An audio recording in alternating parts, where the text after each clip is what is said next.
حاجی جلال برادر عزیز نوشتن که با سلام خدمت شما عزیزان، به خصوص آقای انصاری. خدا میدونه چقدر دوستتون دارم. ما هم شما رو دوست داریم برادر عزیز. برادرم امیدوارم همیشه موفق باشی. یک سوال ازت داشتم. این ماموستای ما زمانی که باشون بحث میکنیم میگوین بذار یه وقت یه فرد از شما فوت بکنه، اون وقت میخواید بیایید مسجد برای مجلس ترحیم، اون وقت من نمیذارم تا بفهمید با کی دارید جر و بحث میکنید. حالا این سال پیش میاد که اگر یه وقتی که فوتی داشتیم باید چیکار بکنیم؟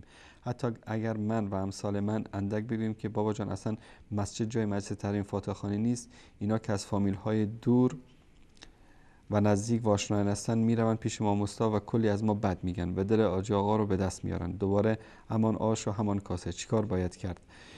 ببینید آسان نیست، یعنی زدودن این خرافات و خزعبلاتی که سالها در جامعه وجود داشته، شما فکر نکنید با یک حرف و با یک سخنرانی و با یک برنامه تلویزیونی گریمش برچیده میشه، چون که بسیاری از این خرافات سبب به اصطلاح یا وسیله‌ای برای کسب رزق شده برای ملاها و ماموستاها و داملاها. اینا رو با آسانی نمیتونید شما دکان اینها رو ببندید و اینا تا آخرین قطره خون خودشون مقاومت میکنن، چون که اگر که دکان اینا رو بستید اینها میمیرند و انسان به خاطر زنده ماندنش تلاش میکنه. گرفتن مجلس عزاداری در مسجد جایز نیست و اختصاص دادن زمان یا اوقات خاص یا اماکن خاص برای این گونه مراسم جایز نیست. 3 روز عزاداری است، اونم در خانه میت مردم میان بدون اینکه غذایی پخته بشه، بدون اینکه دم و دستگاهی که فعلا درست میکنن اینا صورت بگیره. خیلی عادی مردم میان تعزیت میگن میرن. در شریعت میگه، در سنت رسول الله صلی الله علیه و سلم وقتی جعفر طیار به شهادت رسید، رسول الله صلی الله علیه و سلم امر کردن که برای خانواده جعفر غذا بپزید. یعنی بقیه مردم باید غذا میپختن میبردن، چرا که اونها عزادار بودن و مشغول بودن و نمیتونستن غذا بپزن. گفتن شما غذا بپزید برای اونها. الان کلا قضیه برعکس شده.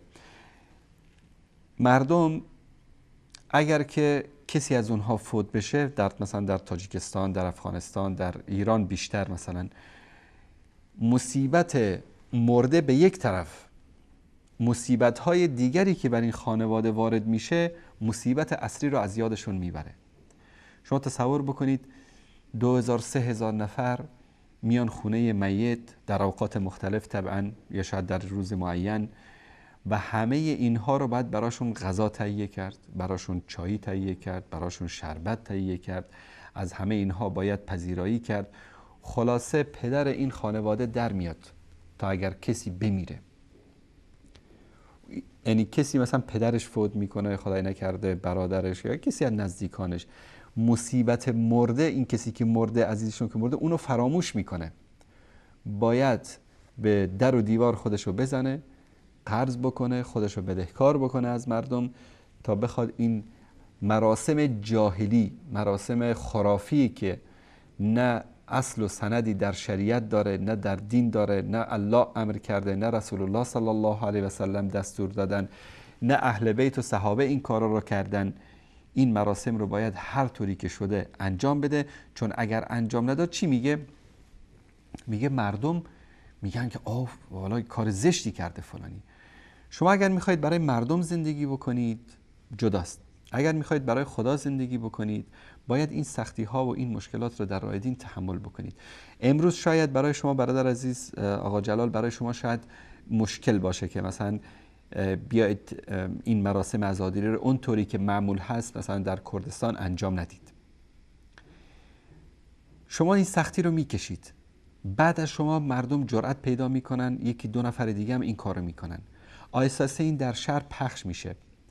10 نفر، 20 نفر، 30 نفر، 40 نفر، 50 نفر، 10%، 20%، 30%، آهسته آهسته همین خرافات از بین میره. خرافات چطور به وجود میاد؟ یک شخصی میاد یک عملی رو انجام میده، یکی دیگه ازش تقلید میکنه، 2 نفر، 3 نفر، 10 نفر، این نهادی نمیشه در جامعه، همه این کار رو انجام میدن، میشه جزء عرف و عادات، حتی رنگ و بوی دینی هم بهش میدن. زدودن این خرافات هم همین گونه است. یک نفر باید این جرأت رو داشته باشه که این طلسم رو بشکنه، این دیوار رو بشکنه. بعد نفر دوم، نفر سوم، همینطور آهسته آهسته این خرافات از جامعه برچیده میشه. دقیقاً رسول الله صلی الله علیه و سلم و صحابه این کارو کردن. شما تصور کنید 13 سال در مکه رسول الله صلی الله علیه و آله و سلم مگه چیکار کردن؟ پیش این میرفتن نصیحتش میکردن، پیش اون مشرک میرفتن بهش وعظ و ارشاد میکردن، توی یک مجلسی میرفتن قرآن میخوندن، جایی کسی فوش بهشون میداد، جایی کسی با سنگ میزد، جایی کسی خار میریخت سر راش، جایی خاکستر میریختن سرش.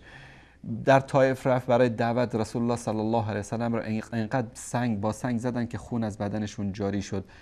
یعنی در راه دین 13 سال همین زحمات را کشیدن تا تونستن چند نفری رو آماده بکنن برای اینکه در راستای برچیدن شرک و خرافات و خزعبلات از جامعه با رسول الله صلی الله علیه و سلم همکاری بکنن. آهسته آهسته این افراد زیاد شدن، بعد هجرت کردن، بعد جهاد کردن، کوشش کردن، خون دادن، جان دادن، از مالشون گذشتن، از خانواده و شهر و دیارشون گذشتن تا اینکه توانستن دین مبین اسلام رو برای ما این گونه که الان در دست ما هست برسانن.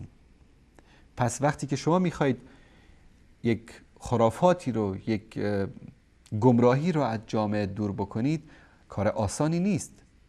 باید عزم داشته باشید، اراده داشته باشید، باید سختی ها و مشکلات را تحمل بکنید. حالا یک ماموستایی به شما گفت که حالا من تو رو نمیذارم که در مسجد مثلا این مجلس ترحیم رو شما برگزار بکنید. مشکلی نیست، برید تو خونتون، رو حیاتتون، توی جای دیگه این مجلس رو برگزار بکنید. آهسته آهسته اون خرافاتی که وجود داره، غذا پختن و نمیدونم مردم رو یعنی دعوت کردن و اینها رو کم بکنید. آهسته آهسته از بین ببرید، دوستانتون رو نصیحت بکنید، مجموعه جوانهایی که هستن با اونها صحبت بکنید، قانعشون بکنید.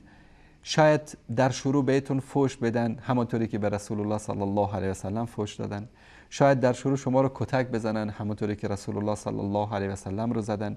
شاید که بهتون تهمت بزنن که آی وهابی شده، آی فلان شده، این شده. به رسول الله صلی الله علیه و سلم همین تهمت ها رو زدن. منتها موقع نمیگفتن وهابی شده، میگفتن دیوونه شده، جادوگر است. پس در راه دین باید این سختی ها و این مشکلات رو تحمل بکنید. با ماموستا در میافتید، با ملا در میافتید، با آخوند در میافتید. اینایی که دین رو وسیله‌ای برای کسب رزق و روزی قرار دادن، با اینا در میافتید. این چیز طبیعی است. دقیقاً مثل مشرکین زمان رسول الله صلی الله علیه و سلم، چون بت‌ها مصدر رزقشون بود. چطور یکی بیاد در بین یک شبانه روز بگه که آقا این بت‌ها باطل هستن، اینا رو پرستش نکنید؟ و این ملایی که از همین مجالس ترحیم و از همین رو قبر پول جمع کردن ها و از همین جنازه خوندن ها و از همین ختم قرآن ها و از همین بدعت هایی که وجود داره پول به دست میاره، اینها رو وسیله‌ای برای پر کردن شکم خودش قرار داده. شما فکر میکنید اون به راحتی میاد همه اینا رو میگه که نه اینا جایز نیست؟ نه خیر، نمیگه. با این نسل باید مبارزه کرد. با این نسل البته با حکمت، با موعظه حسنه، نه مستقیما با اینها درگیر بشید و درگیری ایجاد بکنید در جامعه. مردم رو بفهمانید، مردم رو از اینها دور بکنید، مردم رو حقیقت رو بهشون بگید تا که آهسته آهسته این مصادر رزق اینها که از دین برای خودشون مصدر رزق تعیین کردن، اینها بسته بشه. باید این ملا بره کار بکنه مثل بقیه مردم، نه اینکه یک عبا و قبایی بپوشه و یک گوشه مسجد بشینه و مردم بعد بیان به این پول بدن مثل دین مسیحیت که یک طبقه خاصی رجال دین بودن و مردم باید اینها رو به اینها پول میدادن که اینا عیش و عشرت بکنن. نه خیر، ملا باید بره کار بکنه، باید بره زحمت بکشه، باید بره پول به دست بیاره از رزق حلال. چه اشکالی داره که مثل بقیه مردم ملا بره کار بکنه در بازار؟ اصلا ما در زمان رسول الله صلی الله علیه و سلم یک طبقه به نام رجال دین و آخوند و ملا نداشتیم. بیایید نشون بدید در سیرت صحابه و در سیرت رسول الله صلی الله علیه و آله و سلم که یک گروه خاصی رو حوزه علمی براشون درست کرده بودن که اینها کارشون فقط این باشه که عمامه بزنن، عبا و قبا بزنن، اینا فقط بخورن و بخوابن، بقیه مردم جهاد بکنن، کار بکنن، زحمت بکشن. شاید بعضی بگن خب اصحاب صفه بودن در زمان رسول الله صلی الله علیه و سلم که اینها در اون قسمت صفه‌ای که در مسجد رسول الله در اونجا می‌نشستن و مردم به اینها غذا میدادن. درسته مردم به اینا غذا میدادن. اینها کیا بودن؟ اینها کسانی بودن وقتی که کاری برای مردم پیش می اومد اولین کسایی که کمر همت رو می‌بستن اینها بودن. اگر که دشمن حمله میکرد اولین کسایی که در صف جهاد آماده میشدن کماندوهای رسول الله صلی الله علیه و سلم اینها بودن. در جهاد اول بودن، در دعوت اول بودن، در کارهای اجتماعی اول بودن. نه اینکه مثل امروز یک طبقه رو در جامعه ساختن، طبقه آخوند. این باید خون ملت رو بمکه، باید خمس بگیره، باید نمیدونم 1001 با دروغ و دغل پول مردم رو بدزدن و اینها رجال دین هستن و حرف دین رو فقط اینها باید بزنن. کسی دیگه حق نداره در مورد دین فکر بکنه یا در مورد قرآن فکر بکنه یا در امور دین صحبت بکنه.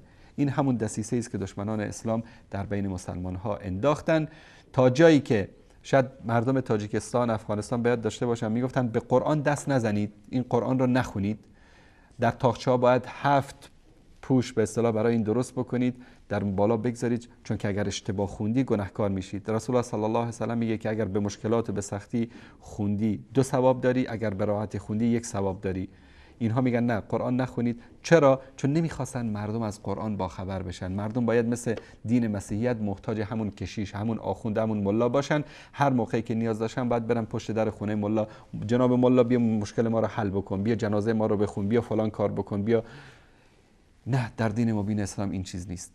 با آقا جلال و بقیه عزیزان باید صبر و تحمل زیاد داشته باشید مانند رسول الله صلی الله علیه و سلم تا این خرافات از جامعه برچیده بشه.